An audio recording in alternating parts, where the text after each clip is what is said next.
pada abad ke-13. Dunia hampir sepenuhnya dikuasai oleh satu bangsa. Bangsa yang membuat Eropa gentar, Tiongkok tunduk, dan Asia terhuyung-huyung oleh langkah kuda-kuda baja mereka.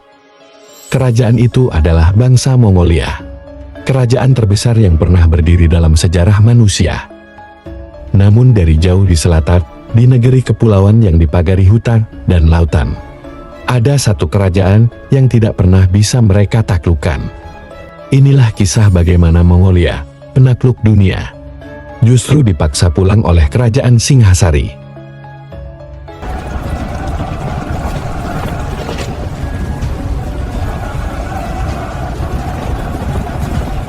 Di bawah Kublai Khan, Mongolia menaklukkan dinasti Song, menghancurkan Asia Tengah hingga hampir memasuki Eropa. Tidak ada kerajaan yang aman, tidak ada wilayah yang cukup jauh untuk menghindari tangan Kekaisaran Yuan.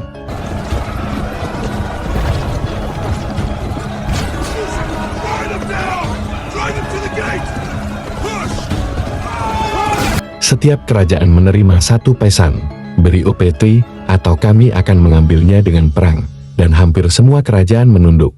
Kecuali satu. Ya, kerajaan itu ialah kerajaan Singhasari yang berada di Nusantara kala itu.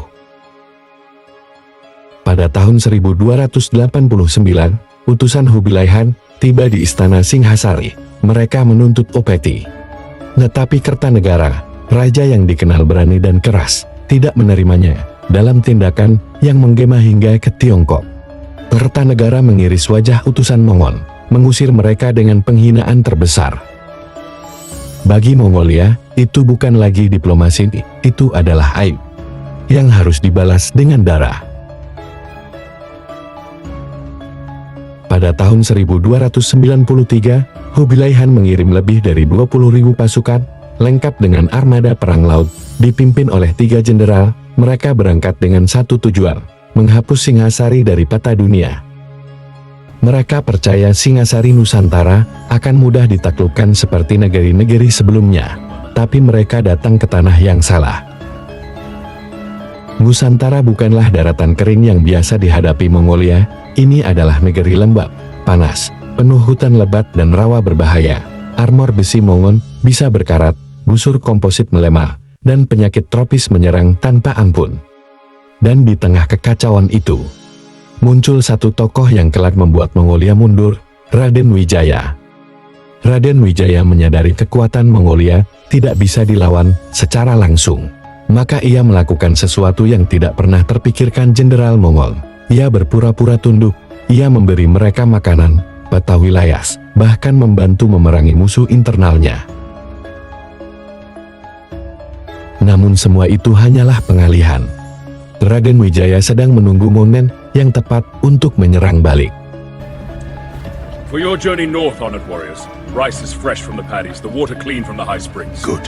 The Khan's men will march well on this. You keep your word, Prince. See that it does. Your scouts speak of narrow channels and hidden coves. Do they reach far beyond this bay? Far. The tides twist like a snake.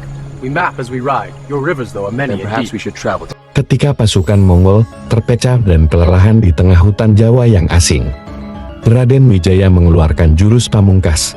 Pasukan Singhasari menyerang dari segala arah, dari balik pohon, dari sungai, dari rawa, dari bayangan hutan.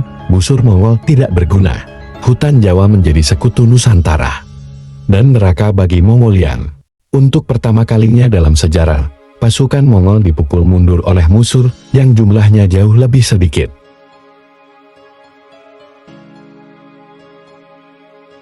Kabar pemberontakan di Tiongkok membuat para jenderal Mongolia panik. Waktu mereka habis, logistik menipis, pasukan banyak yang sakit, tersadar bahwa mereka telah masuk ke perangkap. Para jenderal memutuskan mundur. Mereka yang datang dengan angkuh, pulang dengan luka, kehinaan, dan kekalahan pertama mereka di negeri tropis. Kekalahan Mongolia di Nusantara menjadi cerita yang jarang diangkat dalam sejarah dunia. Dunia tunduk pada Mongolia. Tetapi tidak Nusantara.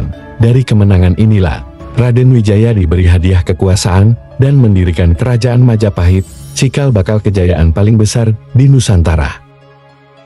Ketika pasukan terkuat di dunia gagal menaklukkan satu negeri, disitulah sejarah mencatat Kepulauan ini bukan hanya lautan dan hutan, tetapi tempat berdirinya bangsa yang tidak bisa dipaksa tunduk.